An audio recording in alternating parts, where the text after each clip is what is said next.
You can turn the Bible to chapter 29 of Genesis. But there's a number of things that we're going to be looking at, and with Jacob having his marriages with the daughters of Uncle Laban.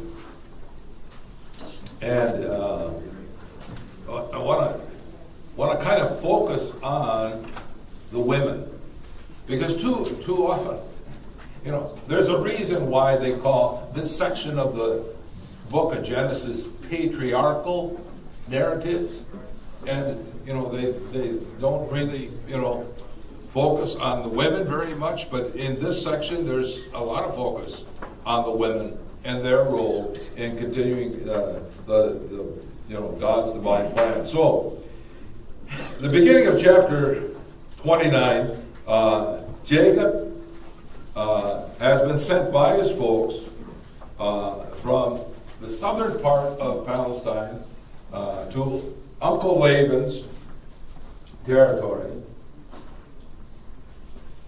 His mother's brother, from Beersheba, here in the land of Canaan, all the way up to Padan Aram and around the city of Haran, where Uncle Laban is. That's quite a track. It's about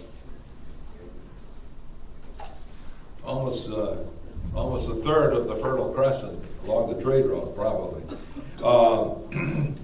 And we finished up last time. We looked at, he came to this watering spot. He saw a whole bunch of flocks of sheep around there. He asked some of the locals, hey, do you know this art? First of all, he said, am I near the land of Haran? Yes, they said. Do you know a guy named Laban, son of Nahor? Oh yeah, we work for him. And they said, and he asked, well, whose water well is this? Because water well and rights are very important in this land. Yeah, this is his well. As a matter of fact, his daughter Rachel's coming right there. And so he sees this girl coming with her father's flock. Now, all the shepherds are standing around this well because there's a great big stone over it. They have a big stone over it so that no one would steal Uncle Laban's water. Just take advantage without paying tax or something. I don't know. They're very, very possessive of water rights. And so we get another event where it's a young man meeting a woman at the well. We've seen this pattern before, right? It is a biblical type and biblical model, one that we find in the Bible and the one that continues yet today. Young men go to a watering hole and they find, a beautiful woman. It happens over and over again. But in this day and age, the beautiful women voluntarily go to the same watering hole for the same reason. Okay, let's be frank about it. So the girl comes unsuspecting with her fathers, and Jacob sees her, Rachel. She's beautiful. He gets all fired up. And whereas it takes several shepherds to flip the stone, he goes and flips the stone himself off the water well, and he starts watering the sheep of her flock. Okay? Then he goes up and it says he kisses her. Now you might think, first date. Yeah. First date, love at first sight or so on. But no, don't get all excited, because right after that, she runs off, tells Uncle Laban, her father. He comes, sees, he talks with Jacob, finds out he's blood of my flesh of my flesh, blood of my bone, and they embrace and kiss as well. So the kiss is the customary greeting. We have, hi, how are you? We shake our hands. Huh? In the Far East, what do they do? Ohio gozaimasu. Ohio gozaimasu in Japan, huh? Ohio gozaimasu. You say that in the morning before noon. Yeah. You can pronounce it your way, I pronounce it my Okay. All right, so, right, okay. So, the kiss that they're talking about, and some Arab people still use it today, is a kiss on both sides of the cheek and then one more time, okay? So it's a customary embrace kind of thing. It's not a, lip lock. And then Laban says, verse 14, indeed, you are my flesh and my blood. This translation has. Some will have, you are bone of my bone, flesh of my flesh. Which is what? It's something we heard right from the beginning of creation of man and woman at the beginning of Genesis, right? That's what Adam says when he first sees the woman. Okay? So, basically, it is a Hebrew idiom, meaning that we are indeed relatives. So, the next passage, indicates, after Jacob had stayed with them a full month, then Laban comes and basically offers him a job.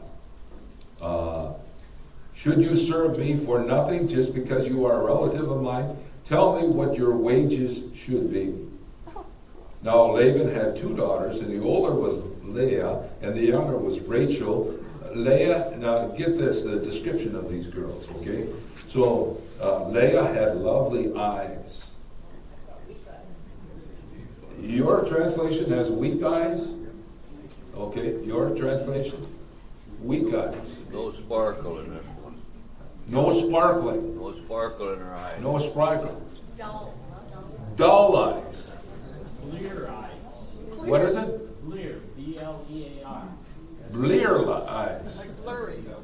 Blurry eyes. Wow. Okay, so she's one of those girls who should have had glasses, but they didn't invent glasses yet. So,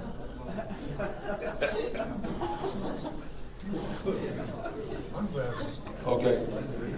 All right. But the Hebrew term can be translated in all these different ways. Okay? Cow's eyes. That's what the translation says. It depends what translation you're looking at. And yeah, Pat says must be the Living Bible. I don't know. Dynamic equivalent. And I knew this would spark something if we started. Okay, and the other girl, Rachel, this translation has, but Rachel was well formed and beautiful. What do you have? And what does your translation have? Lovely in form and beautiful. Lovely in form. Shapely. And beautiful. Hey, Richard, Yeah. you didn't read into that text, right? No. Okay. Shapely, lovely in form, and so on. And the older sister had either lovely eyes, cow eyes, dull eyes, weak eyes,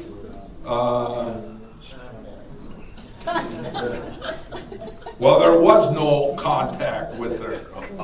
Blurry eyes, okay. So there's a contrast in the description of these two gals and their sisters.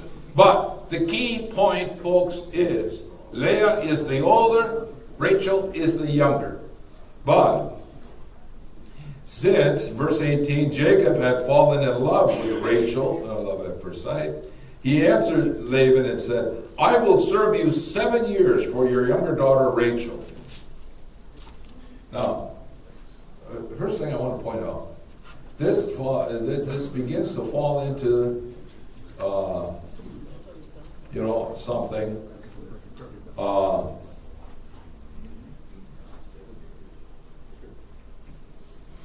The relationship between Uncle Laban knows what he's doing. He's wily. He offering to his nephew. You shouldn't have to work for free, I want to pay your wages. This begins to play on the words service and wages, service and wages. Now, it doesn't come across real strong in our English translations, but as we look at the rest of this pericope, this section, this storyline, let's see where those English terms show up. In Hebrew, those terms for service and wages are quite prominent in this section, and they overlap with the ongoing relationships between Jacob and this family of Uncle Laban. Services and wages. Okay, but we've established 2 daughters, and so Jacob says, let me serve you 7 years.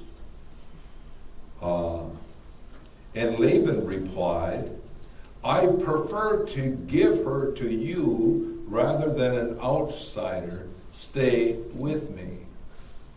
Now, that's not a real firm, you can have her hand. He simply says, I prefer that you have her. What her do you think Uncle Laban has in mind? Takes after his sister. He takes after his sister, who was Jacob's mama, who deceived the papa, Isaac, right? We got this going on here. We got a whole bunch of deceptive people. And then maybe it was part of their culture and so on.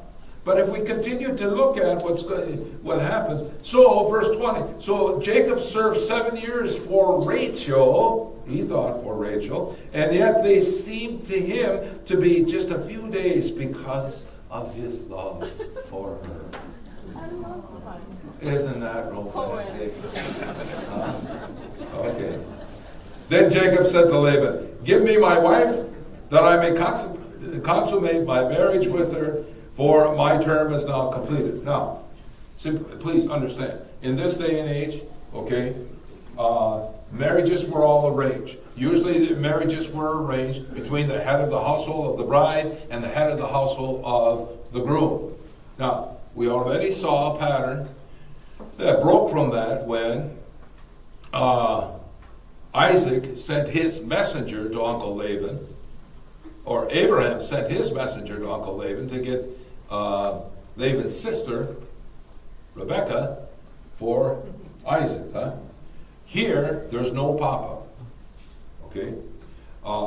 He had to work, Jacob had to work 7 years, whereas before, and Laban knew this, before a representative of the head of the household came, bearing gifts, very generous gifts, to get his sister to move to, southern desert, Canaan. Here, this boy shows up. He has no gifts, he has no dowry, he has no money, he has no job. He has no camels, he has no donkey, the kid has nothing. Here I am. It doesn't even indicate that. He says, my mama, your sister, sent me. Right? So, you kind of wonder, in Laban's defense, what, he was saying, here I got this boy. Okay. Jim? Keep in mind that the term 7 years does not necessarily mean 7 years. Oh, let's not get. Come on, you're ruining the story by going in. You're ruining the story. We're moving through here. No. But I want to point out this statement by Laban, is crucial to indicate his deception. Okay, I prefer to give her to you rather than to an outsider. So go ahead, stay with me. So on the marriage, when it comes time for marriage. Now, there's no religious ritual or so on connected. Usually the custom is the groom goes and takes the bride, or has the bride come to his home. He takes the woman into his home, and they have a big party. Verse 21, then Jacob said to Laban, give me my wife, consummate. So Laban invited all the local inhabitants. He gave a big feast. At nightfall, he took his daughter Leah and brought her to Jacob. And Jacob consummated the marriage with her. And Laban assigned his slave girl Zilpah to his daughter Leah as her maidservant. That's just to set up the future. Okay. In the morning, Jacob was amazed. It's Leah! So he cried out to Laban, how could you do this to me? Was it not for Rachel that I served you? Why did you dupe me? What does your translation have, Ann? What? Why did you dupe me, or Trick. his Why response? have you deceived me? How? Why did you deceive me? There's the actual word deception in that translation. What have you done to me? Yeah, what have you done to me? Trick. Huh? Why have you tricked me? Why have you tricked me? Deception, what have you done to me, so on. What?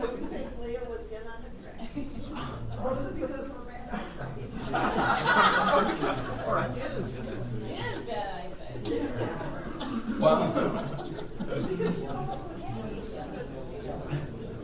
it didn't make any difference if she was in on it or not. Her papa said, you do this. Okay? We got to think, we can't think in our own mindset, 21st century, okay? So, back then, kids obeyed whatever the parents said, unquestioned. Okay. So there's a switcheroo, and Jacob is amazed. And what is Laban's response? His retort? Why did you dupe me or trick me? Laban replied, verse 26, it's not the custom in our country to marry off a younger daughter before an older one. Finish the bridal week for this one, then I will give you the other one too in return for another 7 years of labor. So, here's the big type that's going on. So, the model or type is the older versus the younger. Okay? So it's through deception that Uncle Laban marries off the older Leah as opposed to Rachel first. So because Leah becomes the first wife, which in that culture has all kinds of other primary precedents. Okay, it's like Father Abraham, and Sarah. Okay, the first wife is important, and so they have one wedding for two, and then here's another.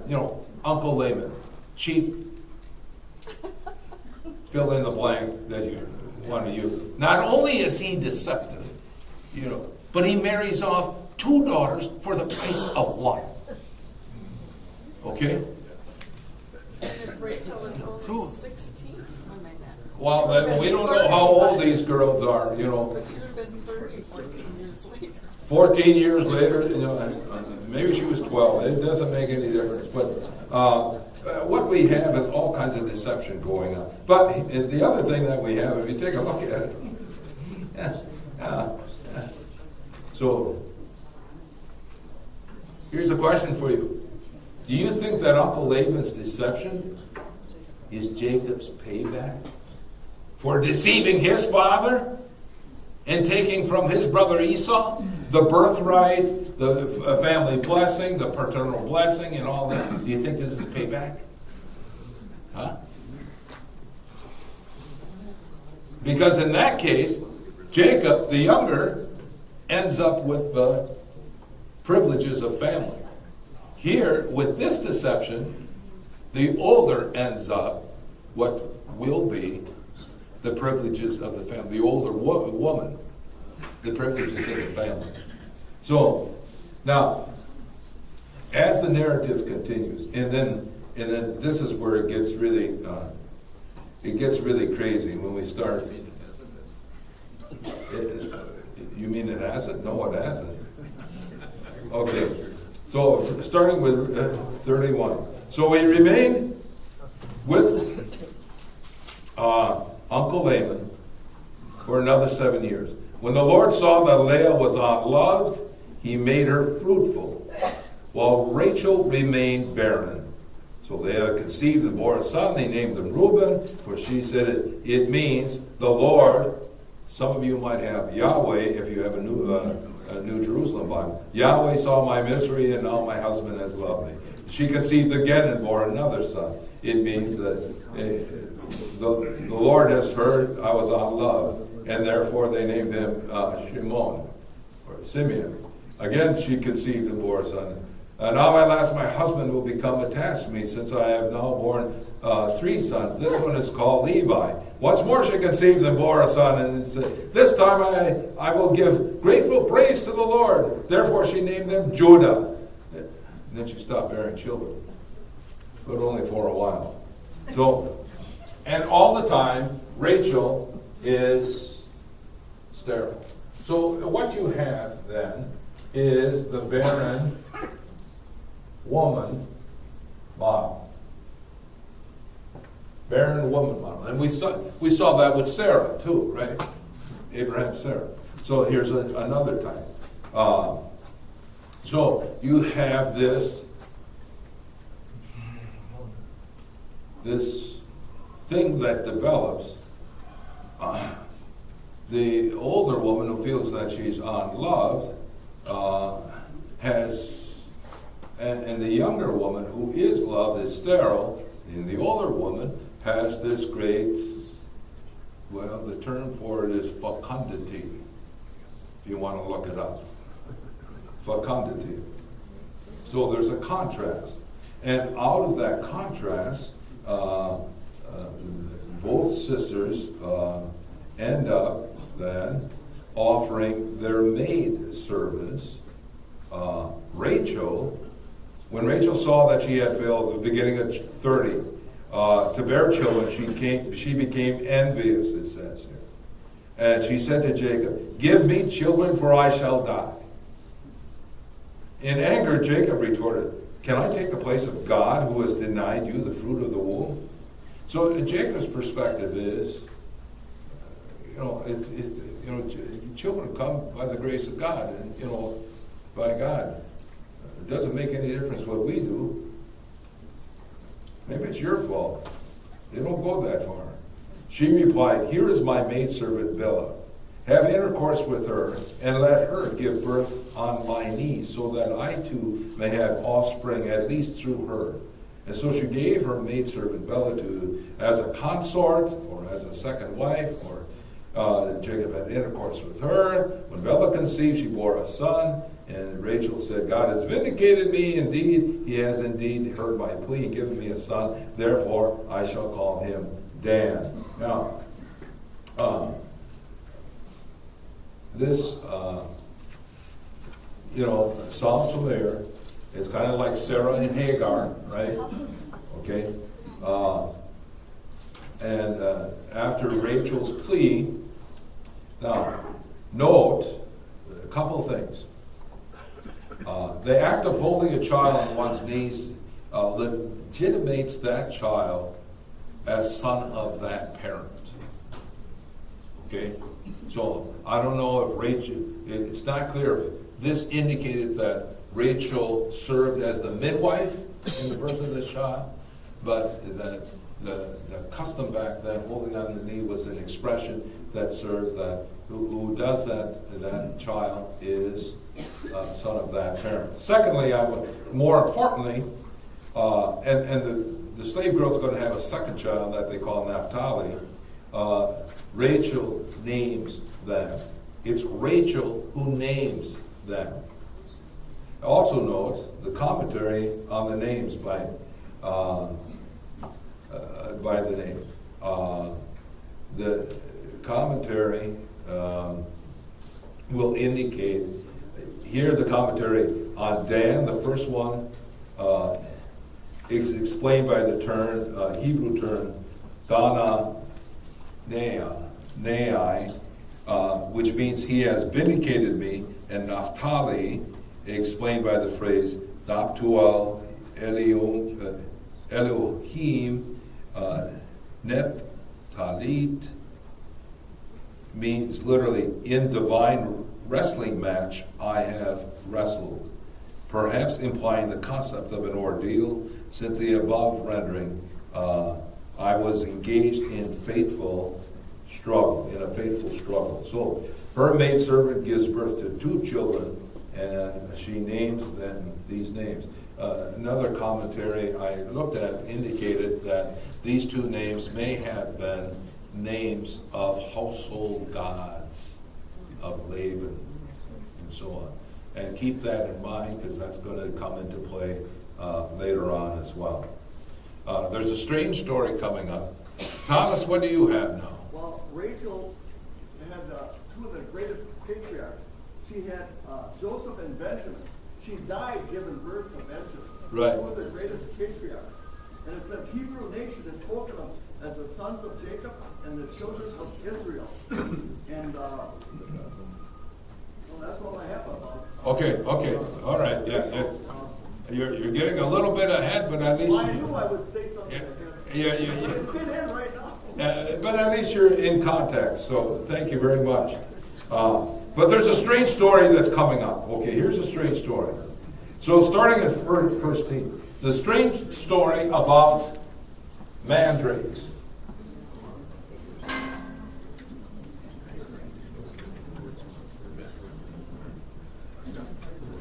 Who knows what a mandrake is?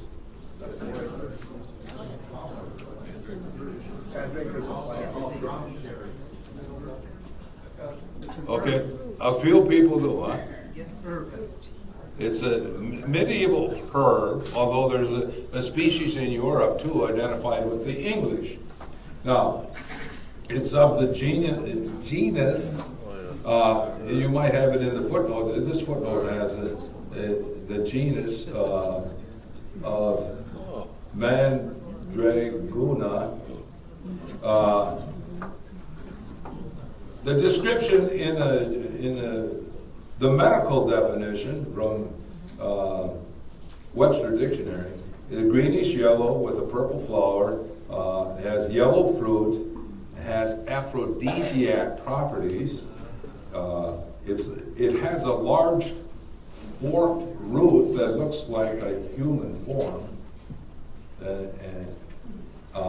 It's credited with magical powers.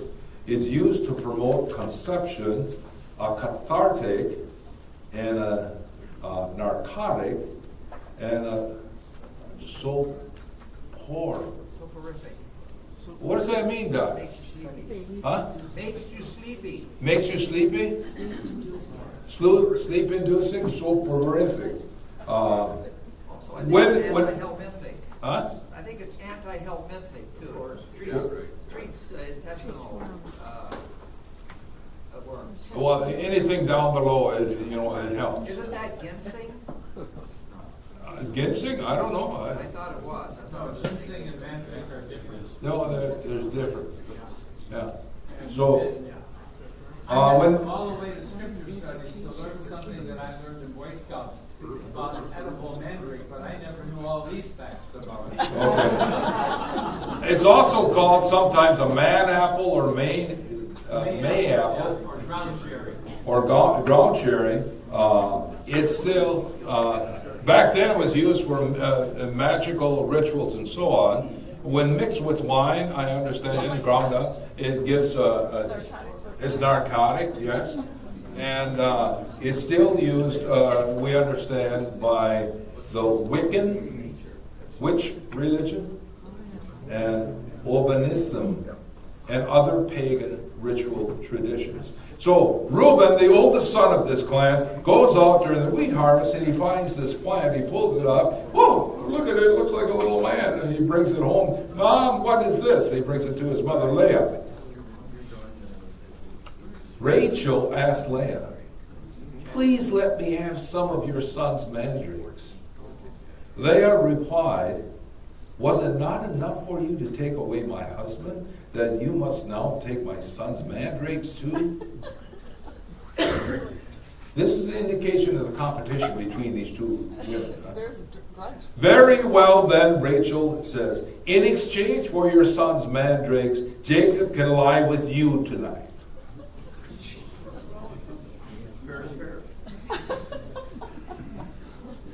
So that evening, when Jacob came home from the fields, Leah went out to meet him, and then she said, I want to know what some translations have, because I understand checking some translations. And what does your translation have? What does Leah say? Or What does Leah say to Jacob? yeah, 16. You must sleep with me. I I have hired you with my son's mandrakes. have hired you with my son's mandrakes. Isn't that prostitution? Isn't that? Well, is it prostitution if it's within your own family? Yeah, no, it's not really. Even when you're married, nothing is free, Father. Thanks for that insight, which I wouldn't have known otherwise, being the good celibate that I am. Okay, so you got this going on. It's kind of, I don't know what you, I think it's kind of a strange deal here. They're using drugs. Yes. You know, they're using drugs. What is this? Mandrake. Let's put it up there what it really is.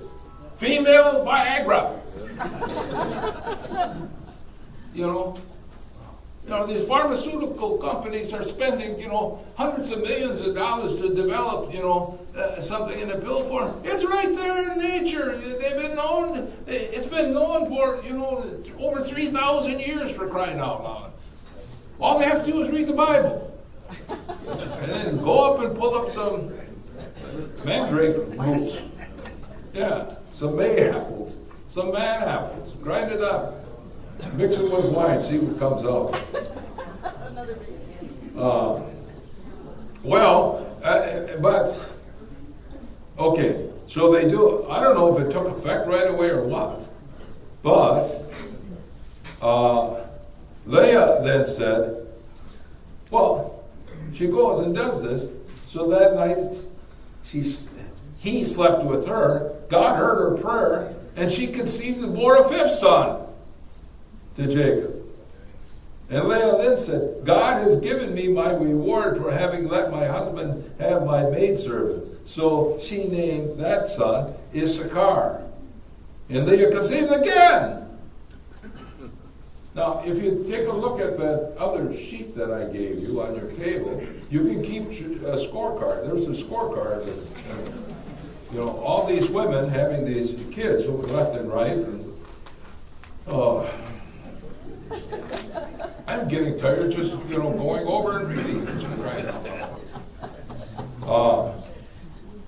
She had another son. So it says, my husband will offer me presents now that I have borne him 6 sons. So she named the 6th one Zebulun. And finally she gave birth to a daughter, whom she named Diana. And then 22. Then God remembered Rachel, and he heard her prayer and made her fruitful. And she conceived and bore a son, and she said, God has removed my disgrace. So she named him Joseph, meaning, may the Lord add another son to this one for me. Oh, you're not satisfied with just one. Of course, your older sister has already popped out 6 of them. Okay. Are we up to 7 years or 14 years yet? years. About 13 years, well, after the marriage though. After the marriage. So, but we're not sure. Rachel's conceived, her conception is credited to God. Okay, so, now here's the thing. Here's the question. So what do we learn from these mystical, magical, maternal machinations of Jacob's women's folk? What do we learn from this? What do we learn from this? Michael? Well, it said in Leviticus 18:18, "Thou shalt not take thy wife's sister for a harlot to rival her, neither shalt thou discover her nakedness while she is yet living." There it is. But that's way after this time period. But that's the result. But that's the result. Okay, so the result is when Moses comes, you fast forward 600 years, when Moses comes about and he lays down the law, you know, probably based on what was going on here, he lays down that law in the book of Leviticus. That's one of the 613 laws, the Mosaic law, right? So that's what, now, what, ladies, what do you make of all this? It sounds like a soap opera. It sounds like a soap opera? The 12 tribes. You're not a lady. I'm looking for the ladies' response. Yeah, ladies, help me out here. I want to hear a voice. If I was Leah, I would be tired. If you were a lady, you'd be tired. Okay. Yeah, okay. Leah must mean tired. Yeah. Remember, this is the gal with poor eyesight. Of course, Jacob must have had poor eyesight too. Okay, anything else? What do we learn? All right, Roy. Well, what you're seeing is the establishment of the 12 tribes of Israel. Well, and if we extrapolate this out and project it forward, it's the possibility, and whether any of this is True. you know, we don't know, but it does indicate, you know, this competition, and that's another model that we have, okay? We have the older, younger, we have the barren woman model, we have the competition model, although the competition model, uncharacteristically, is not between men, it's between women. Folks, you stop to think of it. This is the highest concentration of storyline or narrative kind of focusing on women, really, that you can find in the sagas of the patriarchs. And it's this competition of procreation. Okay? Yes. The possibility, it mentions Dinah, and of course she's mentioned a little bit later on. But do you think there might have been some other girls too? We don't know. Dinah is mentioned here, and yeah, there will be a separate story down the line about her. There's no indication of other girls They were important. with all these women and so on, having kids left and right. Well, and their worth was in having sons. Well, the worth is in having sons. Yes. Yeah. What Do they- troubles me a little bit is like Rachel, or Leah prayed, and then Rachel prayed after she was married, prayed for, and God didn't answer these prayers. Well, God didn't answer the prayers in a timely manner. No. But why would he allow, I mean, if this was completely wrong, or why would he, not answer? I don't know. Here's the thing. Here's the thing that we learned from it. Okay. All the women are competing with one another for what? For Jacob's love and for children. Okay, the whole setup was they're competing for Jacob's love, at least between the two sisters. So while they strive to control the situation, the narrative repeats frequently that God is the one that gives children. Many of the names for these children have God in them. okay, or God is. So, what it's all about, showing us that through Jacob and these women, God's promises of descendants, the fulfillment of God's promises of many descendants is moving forward towards the next generation. The next story that we're going to look at is what is Jacob actually doing during this time. So thank you very much for coming, everyone.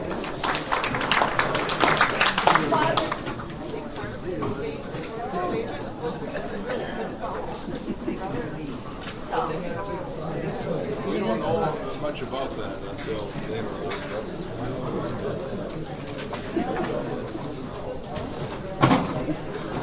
I gotta give you your Bible back. I found Mandrake, look at that.